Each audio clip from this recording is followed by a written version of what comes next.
This is the other end of the day video, SL500 project, and I'm just running the car right now, and exhaust is blowing out all the steam. And this is the progress for today. So yesterday I put in the dash cover.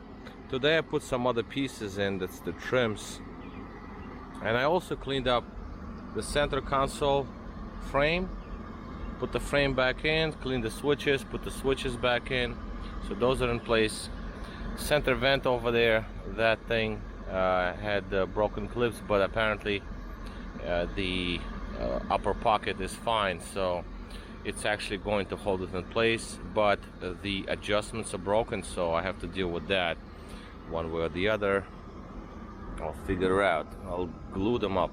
This is the cell phone wires. I cut them off, no need, but I left some wires just in case they would be reused. This is the lock-in for the armrest pocket and whatever some other wires laying around. And then that's that. So that took me a while. Also, cowl, the water collector, if you will, it's just like right under the air cleaner and under the wiper. Wiper is not secured, air cleaner cover is not secured, but underneath the cowl that thing is secured. I silicone the seal, slid it in, and then you know, screwed it in, so everything is fine. I also put these water collectors on the sides because I do want to clean all that dirty outline from whatever ago, you know, that has to be cleaned off the windshield. And that is that. Now, waiting for the AC dryer, air conditioner dryer, but I figured I'm gonna vacuum this whole system, so I vacuumed it up again for a long period of time, and I just bought some 2 cans of the gas and just put it in, like, you know, you go to a store, you buy these cans, you just fill them up, and that's going to equal to about 680 grams. System calls for 950, so we're about 200, yeah, let's say 700 to 250 less than what we need. But the side glass shows fine, no bubbles, because it's not really that hot. And I wanted to do this because I wanted to pressurize the system, let it like be pressurized and run around, and I want to see the low speed fans kick in. But it's kind of cold now, so the fans don't kick in. Air conditioner right now, because it's not really cold, is extremely cold, brutally cold actually. That's the pressure. I think the compressor shut down because it froze. Yeah, so yeah, with the system with new, once you get this evaporator replaced, you're gonna have like extreme air conditioner. That's just the way it is, because it's clean and it's efficient, and that's what you usually get. Because if I go over here and I just put my hand inside, it's actually cooler than what's all on than, you know, the ambient air. So that's that. Now, what I'm waiting, well, first of all, is the vents themselves. As you can see, they're actually collecting condensation, so it's that air conditioner now is going to be extremely cold. Very nice. I put in the bottom knee bolster on the passenger side. Airbag is not secured, the pocket is not secured, center vents are not secured yet, because I want to glue the adjustments. I have to install the lock for the upper pocket here, because the upper pocket is just sitting there, but upper pocket works, and I actually would like to clean the upper pocket, and that's that. The center console, like I said, the frame is in. The trim pieces for the heat outlets on you know, the feet rather, like the bottom outlets, they have to be secured still, and the pieces, the plastic covers underneath, they also have to be installed. This side right here also has to be installed.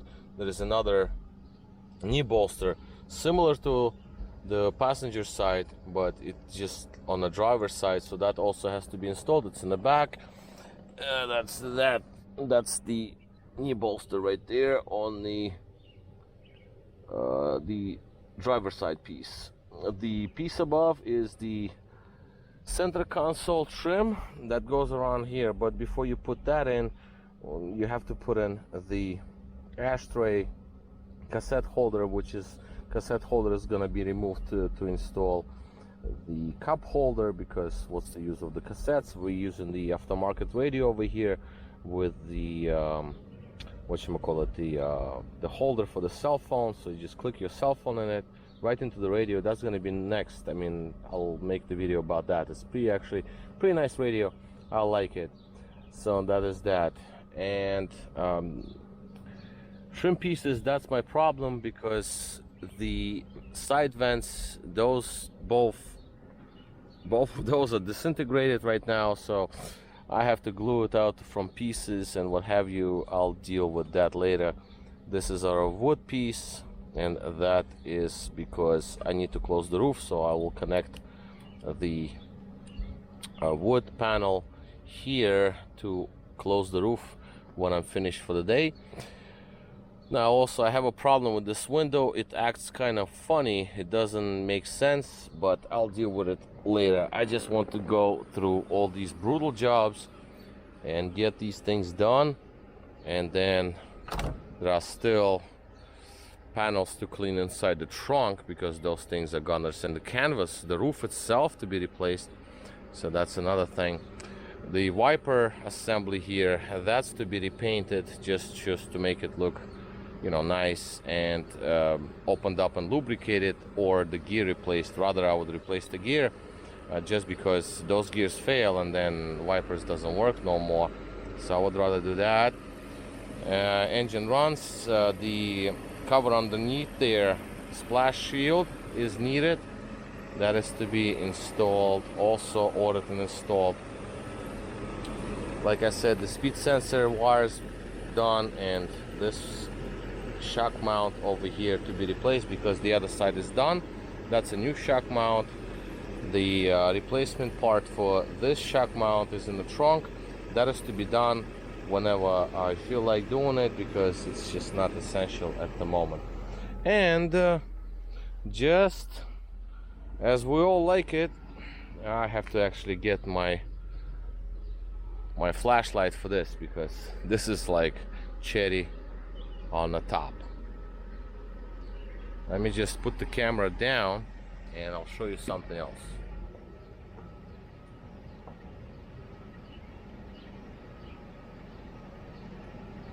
I don't want to make the I don't want to edit these videos, so I would rather just do it as we go.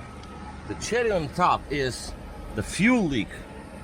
Yes, of course we have to have something else. So we have a massive fuel leak from the fuel pumps area, and yeah, this is great, right? So that's how we all like it. So I have to actually shut this engine down, because that's the puddle.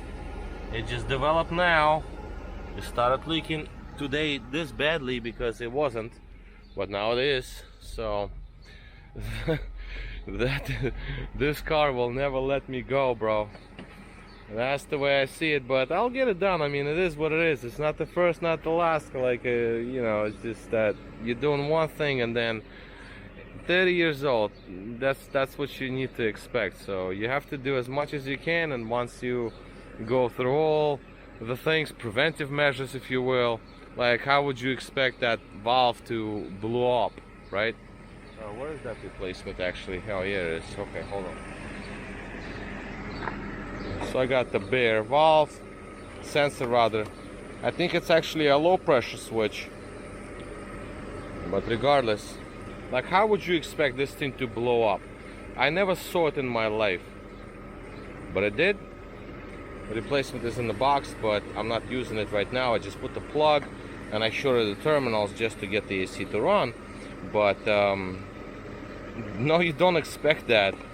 Fuel leak, of course, well, you don't want to expect that, but it is leaking, so that's to be cleaned up right now, because pull the car, you know, I'm just gonna park the car and clean up that fuel leak.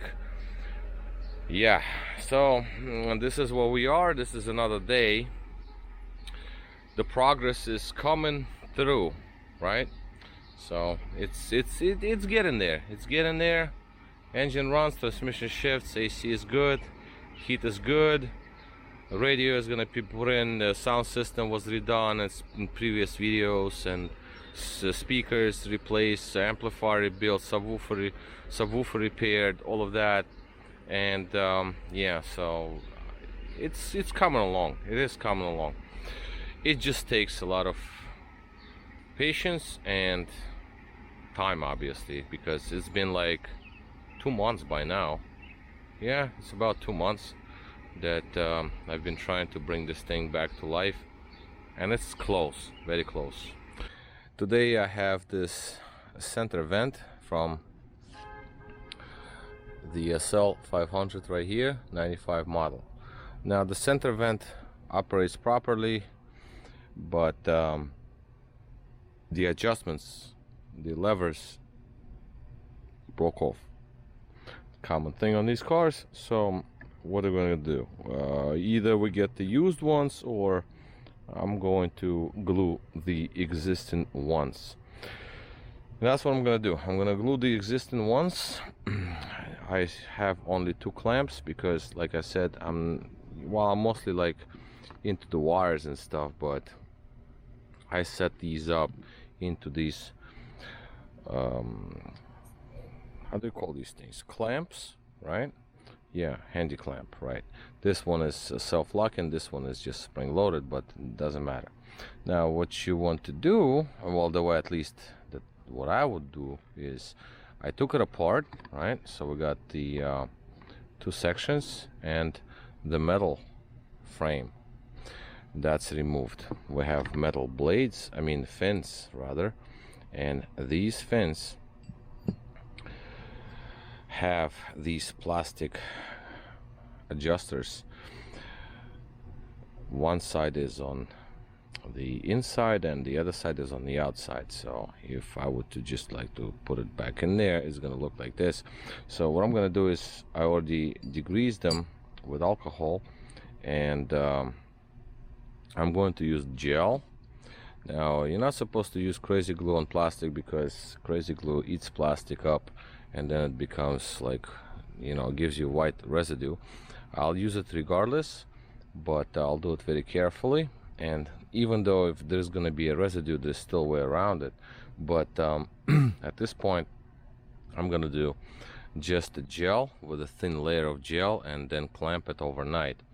Then tomorrow morning, I'm going to take this board, I'm going to resolder each and every terminal on this board, because there are already problems there on the board. I can already see it. There's some cold solder joints. I'm almost 30 years old, so might as well just resolder all of these junction points. The lights obviously to be checked out and all that good stuff. But yeah, so this is what you basically do. I mean, you can try to glue the piece when the actual vent is still in the vehicle, but you're risking of dripping the glue either on the actual fin or even further in, so then the whole assembly will not move. So it's kind of delicate operation over here. So that's why the best idea is to remove the center fin. You also have this metal guide there, that's a spring-loaded guide to have the fins sort of oriented. So that's just like, I'm just saying, it's just better off to remove the whole assembly. I took these 3 screws out, open the roll up, because it's in really good condition. It's just that the adjustments are bad.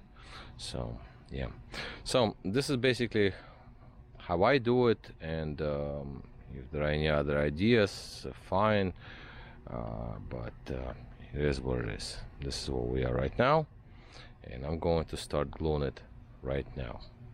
All right, so this is all. Victor here, restoringmercedes.com. Thank you for watching.